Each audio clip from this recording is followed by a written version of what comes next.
எல்லாருக்கும் வணக்கம். Cheese kitchen click பண்ணதுக்கு ரொம்ப நன்றி. இன்றைக்கி ஒரு குக் வித் கோமாளி ரெசிபி தான் பார்க்க போகிறோம். கிரேஸ் கருணாஸ் வின் பண்ண ரெசிபி இது. வெற்றிலை பூண்டு சாதம். இது வந்து ஒரு கொங்கு நாடு ஸ்பெஷல் ரெசிபி, ட்ரெடிஷ்னல் ரவுண்டில் பண்ணாங்க. ஸோ அதுதான் எப்படி செய்கிறது இந்த வீடியோவில் பார்க்க போகிறோம். வீடியோக்கு போகிறதுக்கு முன்னாடி மறக்காமல் சீஸ் கிச்சனுக்கு சப்ஸ்கிரைப் பண்ணுங்கள், லைக் பண்ணுங்கள், உங்கள் நண்பர்களுக்கும் இந்த வீடியோ ஷேர் பண்ணிவிடுங்க. வாங்க வீடியோக்குள்ளே போகலாம். முதல்ல இந்த இன்க்ரீடியன்ஸ்லாம் வந்து நான் அரைச்சிக்க போகிறேன். ஃபர்ஸ்ட் வந்து சீரகம், அதுக்கப்புறம் முழு பெப்பர், சோம்பு, எள்ளு, வெள்ளை எள்ளு, காஞ்ச மிளகாய், கொரியாண்டர் சீட்ஸ். இப்போ இது எல்லாத்தையுமே வந்து வறுத்து அரைக்க போகிறேன். ஸோ இப்போ எல்லாத்தையுமே வந்து வறுக்கிறதுக்கு பேனில் ஆட் பண்ணுறேன். மிதமான சூட்டில் வறுத்துடுங்க, இல்லைனா வந்து தீஞ்சிரும். ஸோ வறுத்தாச்சு. இப்போ இதை வந்து மிக்சியில் ஆட் பண்ண போகிறேன்.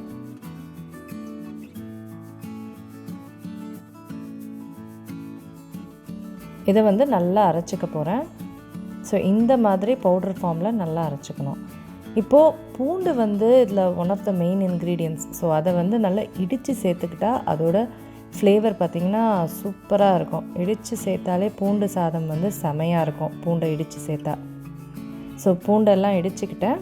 இப்போது செய்ய ஆரம்பிச்சிடலாம். இப்போ கடாயில் வந்து எண்ணெய் சேர்க்குறேன். இதில் வந்து நெய்யும் சேர்த்துக்கலாம். நெய் சேர்த்தா இன்னுமே நல்லாயிருக்கும்.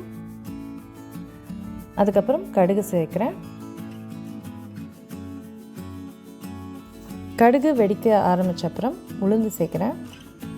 அதுக்கப்புறம் கடலைப்பருப்பு, அதுக்கப்புறம் காஞ்ச மிளகாய், கேஷ்யூநட், அதுக்கப்புறம் நிறைய கிரவுண்ட்நட்.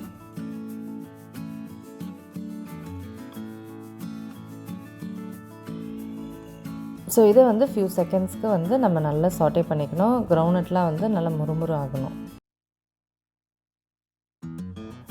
ஸோ ஒரு 1 minute ஆயிடுச்சு. இப்போ இதில் வந்து பெருங்காயம் சேர்க்குறேன். பெருங்காயம் சேர்த்தப்புறம் மிக்ஸ் பண்ணால் போதும்.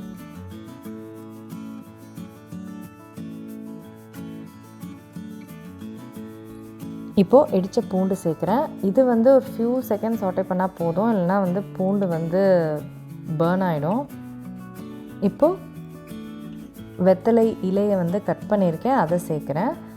இது பார்த்திங்க அப்படின்னா டக்குன்னு குக் ஆகிடுங்க. ஒரு ஃபியூ செகண்ட்ஸே போதும், எண்ணெயிலேயே டக்குன்னு குக் ஆகிடும் இது.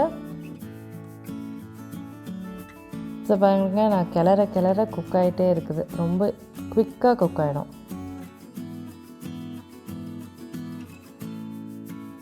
இப்போ எல்லாமே குக் ஆகிடுச்சு. இப்போது சீரக சம்பா அரிசி சேர்க்குறேன். இதுக்கு ட்ரெடிஷ்னலாக யூஸ் பண்ணுறது சீரக சம்பா அரிசி.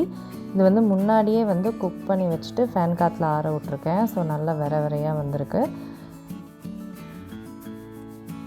இப்போது இதில் அரைச்ச பொடி சேர்த்துக்கணும்.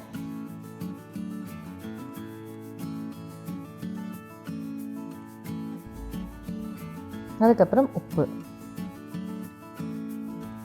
இப்போது இதை ஹீட்லேயே வந்து நல்லா மிக்ஸ் பண்ணிக்கணும். எல்லாத்தையுமே வந்து நல்லா மிக்ஸ் பண்ணிக்கணும். ஸோ மிக்ஸ் பண்ணிட்டா கொங்கு நாட்டு வெற்றிலை பூண்டு சாதம் ரெடி ஆகிடுச்சு. இது வித்தியாசமாக இருக்கும். கண்டிப்பாக ட்ரை பண்ணி பாருங்கள். ஒரு வின்னர் ரெசிபியும் கூட இது. நான் உங்களை சீக்கிரமாக அடுத்த வீட்டில் சந்திக்கிறேன். வணக்கம். இருங்க எங்கே போகிறீங்க? இந்த 2 வீடியோஸும் கண்டிப்பாக உங்களுக்கு பிடிக்கும். கிளிக் பண்ணி பாருங்கள்.